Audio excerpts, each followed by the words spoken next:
Hello, my name is Margaret Adele, and it is my favorite time of year, and that is Indecember. Indecember is a reading challenge created by Megan Tennant that runs the entire month of December. The whole point of it is to get self-published indie books more reviews because they could use the love. You win in December by filling out a bingo board. You can win one of two ways, either getting a standard bingo, a straight line down across diagonal, or by winning flush style. Now, if you play regular straight line bingo, you can only use one book for one prompt. If you play flush style, the way I like to play, you can use one book for multiple prompts. And these prompts are oftentimes the same, but they can also be a little bit tricky to find the proper books for it. Thankfully, this year, beyond this video, you have an extra resource called Indie Book Cloud. Indie Book Cloud is a indie database created by Megan Tennant, the same creator of Indecember, and this is a database that you can search for self-published indie books by genre or page count. I've already tested it out, looking for space operas, obviously, and it currently has, I believe, about 1,000 books in it. So if you are an indie author that would like to have their book added, you can go check that out. The link will be down in the description below, and feel free to use that as a little bit of help for finding some of those self-published indie books. Now, most of your picks do need to be self-published, or at least to the best of your abilities. You can still win in December if there's like an indie press or two in there, but really nothing from the big five, or I guess now it's big four, should be in there. And if you win in December by getting that straight line or that flash style, you will be entered into a giveaway for $50 worth of indie ebooks and or a brand new Kindle. And also, my personal favorite, this year, if you win in December, you also get a commemorative bookmark. This cannot be purchased and will not be available any other year. You have to beat in December this year. Now me, I'm being extra, and I am reading entirely new books to win flush style because I've never gotten over the fact that the first year I did this, when I hadn't even been reviewing indie books yet, I could only do a single line. So I got like a point to prove to myself. But last year, I also did a recommendations video, and a lot of people seem to enjoy that because, it can be hard to find prompts, even with the Indie Book Cloud. So I'm going to be giving a variety of recommendations for the prompts. I will not be doing them in any real kind of order, so don't be staring at the bingo board while you listen to this. It will not make sense. I'm also not going to be giving any recommendations for the read a book that has 0 to 9 reviews because those numbers change so regularly, and I honestly have problems with those half the time. I'm also not going to be giving any reviews or recommendations rather for the author that is new to you, because I don't know who's new to you, and for the prompt that is read the first in a series. I'm just going to let you know when a book I'm already talking about is the first in a series because, if you're playing flush style, you want that book to count for as many prompts as humanly possible. Editing Margaret, I forgot to add one of the biggest, most important parts of Indecember. This isn't just a reading challenge, it's a reviewing challenge. You need to be reviewing the books on a site like Amazon or Goodreads. You can also review books that you read earlier in the year if they don't have reviews yet, and it will still count for the prompts. But don't forget, if you read the book, you need to do the review. That's the whole point of it. All right. I think that's enough setup. Let's jump in. Alright, so first up is a book that I'm actually recommending for 2 different prompts, and that is for the prompt of nonfiction and a book about mental health. And for that, I would suggest Out of the Pantry by Ronnie Robinson. This is a memoir all about the author's struggle with her compulsive eating disorder. Definitely triggers for disordered eating, obviously, but it's very impactful, very bluntly written. It actually, low-key, made me change a lot of my own lifestyles. 4 months later, I'm still pulling back on the sugar and working out more after reading this. And I did a review of it again, and I really enjoyed it. I think you might too. Up next, for the prompt over 500 pages, nice thick boys, I would suggest Where Shadows Lie by Allegra Pescatore. This is the first in a series that I have reviewed, and it is all about a princess who realizes her brother was working with this rebellion to overthrow their tyrant father and has her eyes opened to a bunch of new horrible things going wrong in their world. There's a kind of a cool magic system based on electricity, but mostly what I was drawn to was A, it kills off the chosen one. The synopsis literally begins with the phrase, the chosen one is dead, and 2, my favorite part, our princess has an own voices invisible illness. She suffered from something akin to polio and now has struggles with the use of her legs, at times needing to use a cane or a wheelchair, and it is own voices, and I really appreciated that. Oh, and there's also some queer romances, because of course there are. Also, for over 500 pages, I would suggest Children of Lilith by Lauren Devora. This is an urban fantasy all about a woman who discovers that there's these random vampire hunters running around, and also she, like, low-key might be one of them, but she's really sick and they're not sure what's going on, and there's vampire, like, businessmen trying to take over the world. It's like an angsty CW show, first in the series. I very enjoyed it. I've actually reread the ending a couple times, and I'm reading the sequel for this year's prompt, so I would definitely suggest that one. Up next for the prompt Pandemic or Epidemic, I realized that not everyone is me and uses books as a way to work through real life things and might just want an escape. So I picked books that have some kind of plague, but it's not at all similar to what's going on in the real world. And also I get to bring up this book again. So my first recommendations for this is Nightmare Arcanist by Shami Stovall. Because, of course, this is the first in the Frith Chronicles series, and it is all about a young boy named Volk who really wants to be an arcanist. And this is a kind of magician in this world where they get their powers from these creatures called Eldrins. And Eldrins can be literally anything from any mythology you've ever heard about before, from unicorns to fairies to, like, there's a spider Eldrin called an Anansi from the African diaspora. And there's also a plaguing all of these Eldrins and their Arcanists that is specifically born through the blood and only affects magic users. So it should be a lot different than any other kinds of plagues and shouldn't remind you too much of the real world. I also did a review for this one that you can check in the description below. Also for this prompt, I would recommend The Dragon Plague by Anna Mantovani, another review book, another first in the series. This is all about a dystopian world in which a dragon plague wiped out most of Europe, and the survivors turn into these kind of scaly mutant people that are forming a rebellion. And it's all about both a young doctor and a police in this police state trying to uncover what the rebellion is about. And again, it's dragon-based, it's mutant-based, but it is still a plague, so it should be different enough than the real world for anyone that really needs that escape. Up next is another staple prompt for Indiecember, and that is a book with red on the cover. And for this one, I have And Then We Vanish by D.H. Schleicher. This is one I did a review of. It is a short story collection all about the different ways people can kind of just disappear. It's that kind of creepy, but only creepy because it's realistic in a way you don't want to think about type of anthologies. I believe the tagline I gave it, which the author has shared, was a beautifully written way of making yourself paranoid. So maybe be careful if you don't want to address some very real possible fears you have about just going missing. Another recommendation for book with red on the cover is Dakiti, the first in the Ziva Pavane series. This is a book I reviewed before. It is a military sci-fi. I mean, it's kind of called a space opera, but it's much more military sci-fi, all about these two people who have very good reason to hate each other that have to work together to stop space terrorists. Ziva was a contract killer for the government who often, assassinated public figures after being told by her government superiors, and one of those was Araska's brother. But again, now they have to work together to fight space terrorists. And the epic action scene at the terrorist HQ was delightful and super long. I think it might have actually been like 100 pages. But if you like anything with high amounts of action, definitely pick this one.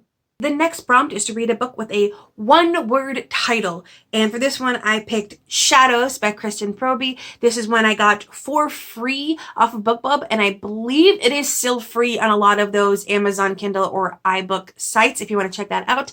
It is the first in a New Orleans Bayou spooky type series all about these witches who are sisters. So if you like, Charmed or whatever. The first one is about the sister that can see the ghosts of the dead, and she realized that a lot of new ghosts has been popping up, and they're all the victims of a serial killer. So she teams up with this FBI profiler to try and track them down, and realizes serial killer might be a lot closer to home than she thought. My other pick for this one is actually a fairly recent read that I adored, and that is Hades by Carly Spade. This is the first in the contemporary mythos series, and it is all about essentially the Greek gods finding new love. This first one deals with Hades and his new love. It does address the idea of Persephone in this world. Persephone leaves him, divorces him, so she's off doing whatever, and he's a grumpy boy and goes to a resort where he meets a young digital forensics woman.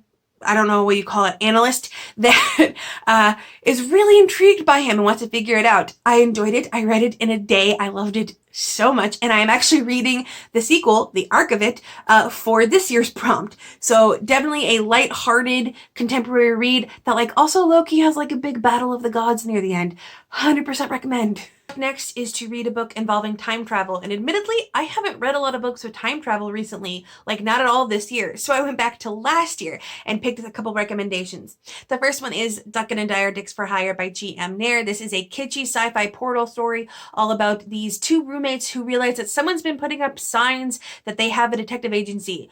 But they don't. They're not detectives. And they end up falling through like portals and going to different dimensions. And yes, time traveling. And also, I have it on good authority because this is the first in the series that later in the series, Stephanie, our resident chaos bisexual, might get a girlfriend. So I am all on board with this. You can also check out my review for it in the description below.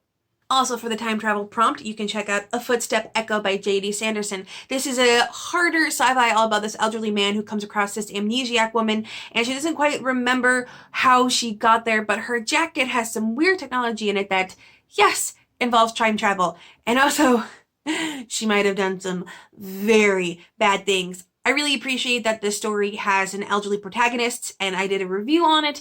However, I chose to not continue with the series, but it is the first in a series, and it might just be your thing. The next prompt is to read a book released before 2016. And this is actually a tricky one because 2016 was really the year that ebooks and indie books kind of exploded. They'd existed before, but much smaller than what they are today.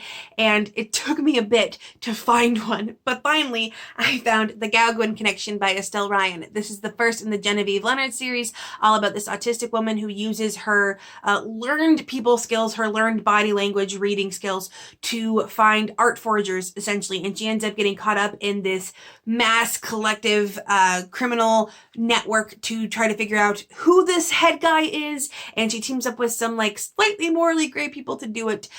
It is not own voices, and I have yet to hear anyone with autism giving their pass on the representation, so I can't speak for certain on what the representation is like.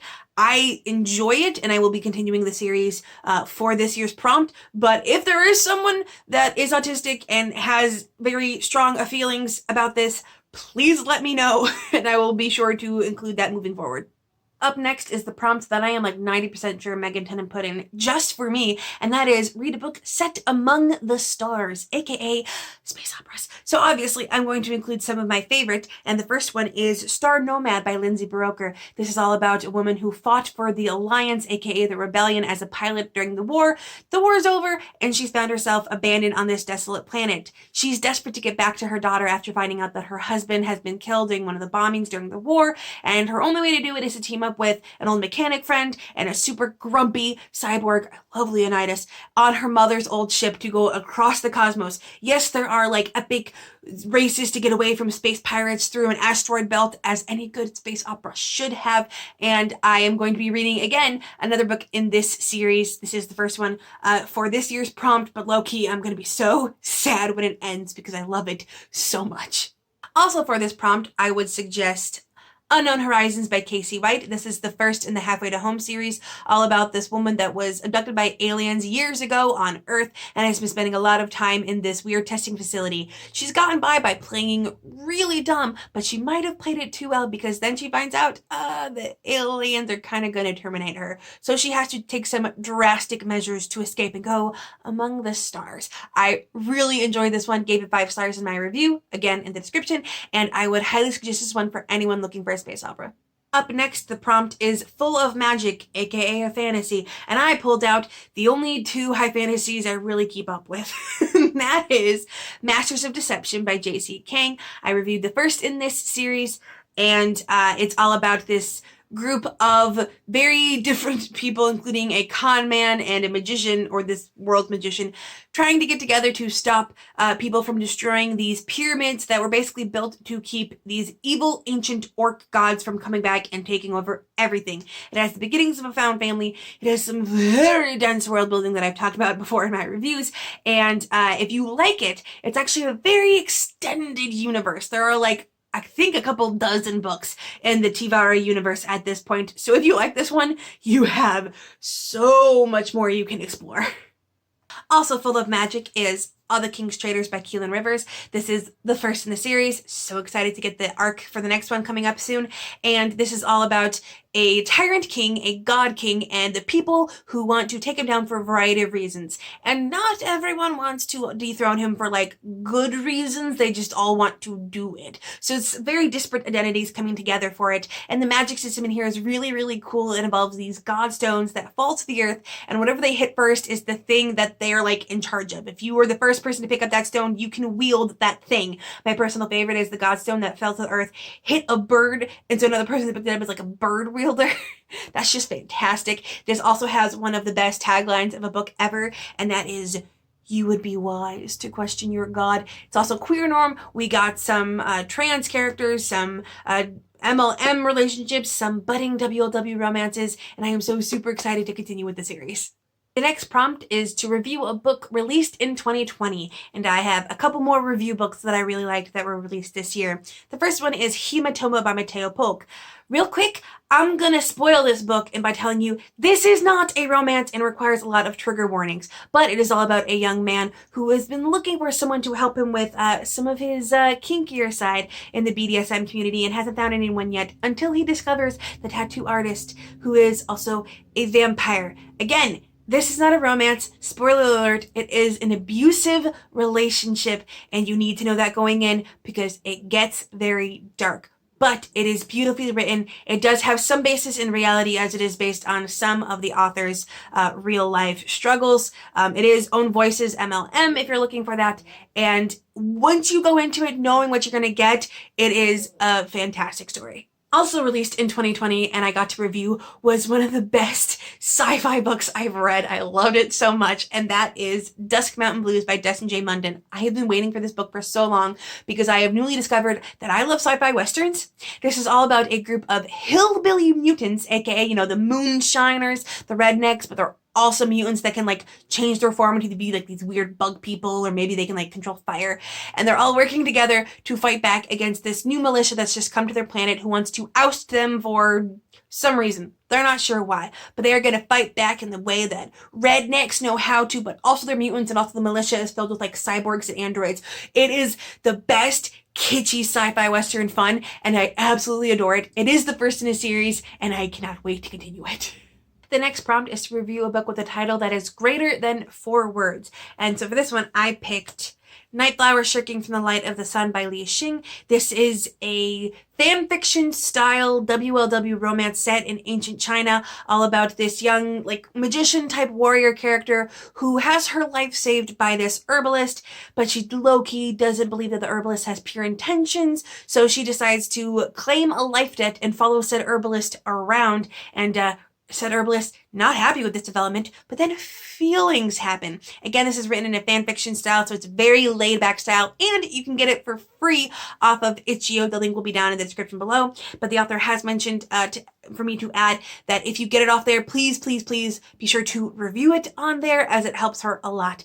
I would highly suggest this one. It's so adorable. It is Own Voices. The author is, I believe, Asian American, and you need this in your life. Another adorable book with a very long title is Drag Queens, Emo Teens, and Big Dreams by Dylan James. I have reviewed both of these books, and this one is a YA queer contemporary all about a teenager who is still in the closet, but it's about the fact that he is gay, and also about the fact that he is a drag queen. When one day his brother, the Marine that is home on leave, accidentally notices him at a drag show. This is all about the coming out story of both him and 2 of his friends, and they have wildly different reactions and responses from their families. It brought out a lot of anxiety in me that I did not know I had. Apparently some unresolved things from my life. So definitely, if you are a queer reader in any stage of the coming out journey, please be warned that there might be some moments that give you way more anxiety than you intended, but it is still a fantastic read. The next prompt is to read a book with green on the cover, and for this one, I have picked How to Date Your Dragon by Molly Harper. This is a shifter romance all about this woman who is tasked by her secret organization that she works with to go to this tiny town in Louisiana and figure out how humans and shapeshifters are able to live together so nicely and peacefully for the inevitable day when the truth about shapeshifters comes out. And in being there and investigating, she realizes that something's going wrong with this strange thing called the Rift where all this magic is coming out of. And also, maybe feelings start happening between her and the local town sheriff. It is the first in a series. I am definitely going to be continuing with it, and I would highly suggest it for you as well. Also in this prompt, and I swear I'm not pandering, is Alethea by Megan Tennant. Yes, the creator of Indiecember. It's so green. The cover's just so green. This is an NA dystopian all about this compound where there are all these workers who are only given numbers and they are told to be happy that they're even alive because there's essentially a zombie plague happening on the outside. And one girl in particular is like, screw this, I'm done with this, I want out, and begins to formulate an escape plan with other people in the compound to escape permanently. It was very dramatic, very long. I believe it is also over 500 pages. I might have written some fan fiction for this one. Not gonna go into that, but I would highly suggest this one. Again, the first in a series, and it's just a good time. The next prompt that Megan Tennant made just for me is to read or review a book with Shapeshifters, aka Shifter Romances. So for this one, I would suggest Wildfire Griffin by Zoe Chant. This is the first in a series all about a group of shifters who are also hotshot firefighters, aka the firefighters that go in to fight forest fires, as they both find all of their mates and also have to figure out why this strange looking Thunderbird thing keeps starting fires in the first place. I particularly love how the first book, the female protagonist has autism, and I love it. She gets to be a badass autistic firefighter. At one point she's like wielding an axe to fend off demons later in the series, and that moment is seared into my brain. I adore it. I also love all the other points of diversity that are in this series, from Indigenous characters to Black characters to characters with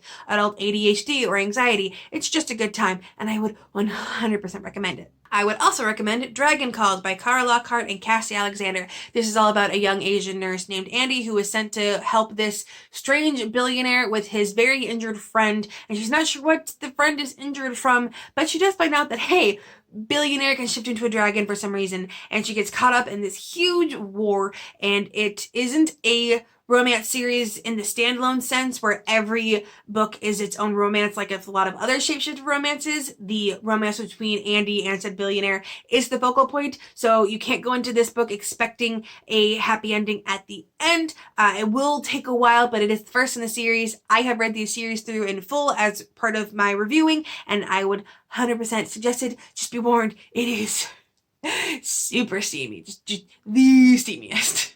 Up next is a highly specific prompt, and I just lucked out that I had the perfect book for it. So this is to read a book with a masked character. And for this one, I picked Mask of the Nobleman by Laura Diaz de Arce. Admittedly, this one isn't self-published, it is a small press, but considering the fact that this particular prompt is so specific, I'm going to put it in. Editing Margaret again. The author actually entered this one in for Indie Book Cloud, and it was accepted by Megan Tennant. So I'm going to say this one gets the green light for Indiecember. So this is all about a East of the Sun, West of the Moon retelling in which this young carver named Petra is invited to this duke's manor home to redo the doorways in his manor home, and he wears a mask at all times. No one's sure what he really looks like or why he keeps himself hidden away. And also there's a lot of like queer characters, and of course feelings develop. And if you know anything about East of the Sun, West of the Moon, then you know kind of what it's tending towards. This is the first in a series. I do not believe the sequel has even been written fully yet. I believe Laura was telling me that she's still in the middle of writing it as I'm filming this, but it was definitely enjoyable. It's one of my favorite retellings to read. I like the East of the Sun, West of the Moon, and no, not self-published, but you know what? A lot of those really small indie presses still need love and support anyway, so I would still suggest that one. And also, you can actually get that one for free December 13th through 17th. So if you want to pick this one up at no cost to you, I would check it out basically halfway through the month. The next prompt is white and blue to read and or review a book with white and blue on the cover. And for this one, I would suggest Trade Me with Courtney Milan. This is all about a impoverished Asian American woman trading places with a rich white boy because he's been struggling with this life he's been living. I will say I really appreciated how this book allowed a male character to struggle with something I'm not going to reveal with because of spoilers, but something that male characters don't often get to struggle with, especially in romance novels, and I really appreciated that. It's definitely a deconstruction of the romance genre in a lot of different ways, and if you're tired of a lot of romance tropes and want to see it done differently, this is definitely the one for you. Also with white and blue on the cover is Run with the Hunted by Jennifer R. Donahue. I did a review for this one, and it is the first in a series. This is a sci-fi novella all about this trio of female diamond thieves who steal diamonds, only the diamonds they steal are part of this way bigger conspiracy that they end up getting caught in with, like, you know, Russia and secret government organizations. It's very fast-paced, very fun, little bit kitschy like you want. Not exactly a found family yet, but I'm hoping it'll get better as the series progresses, and I will be reviewing the next in the series hopefully sometime soon. So definitely suggest that one. The last prompt is silver or gold on the cover, and this one always gets me because when is it silver and gold and when is it just white and yellow?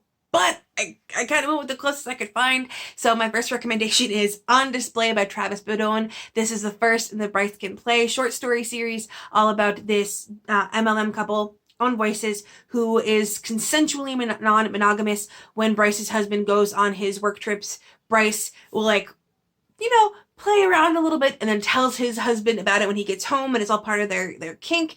And it's strangely sweet considering the fact that it is erotica and all about the sex scenes. There's like a sex scene per short story collection or per short story. But I still very much enjoyed it. Love Travis Badone as a person, and I would highly suggest that one if you're looking for something with silver or like silver-ishness on the cover. I don't know. For something that's kind of gold a little, I would suggest Sorcery in Silicone by Terrence McManus. This is a short story collection, both sci-fi and high fantasy, and it is basically the author kind of like trying out different concepts in smaller forms. I did a review for this one, and I really enjoyed a lot of the concepts. Granted, of course, I liked the sci-fi more than the fantasy, but in general, there's a lot of like cool new ideas in world building that could like spark something of your own. And most of the short stories also take place in both like the sci-fi universe and the fantasy universe are their own like connected universes between them. So I really appreciated that as well. And that is it. I am done. I have been talking for so long. I hope you enjoyed this video or at least got a couple recommendations from it. I really enjoy Indiecember. I get so hyped for it every year. And yes, I know this is only the third year, but like I literally have been looking forward to this for months. If you really want to see a TBR video of what I will be reading and for what prompts, you can let me know. I don't even have my TBR finished yet. That's how much I care about you guys. I had this video prepped before I even finished my own TBR. But in general, if you are participating in Indiecember, please let me know. I want to find my other indie hipster nerd friends. And in general, I hope you all have a wonderful December. I hope we can close out this year on a high note, fingers crossed. Regardless, with nothing else to say, I hope you have a wonderful day and a marvelous tomorrow.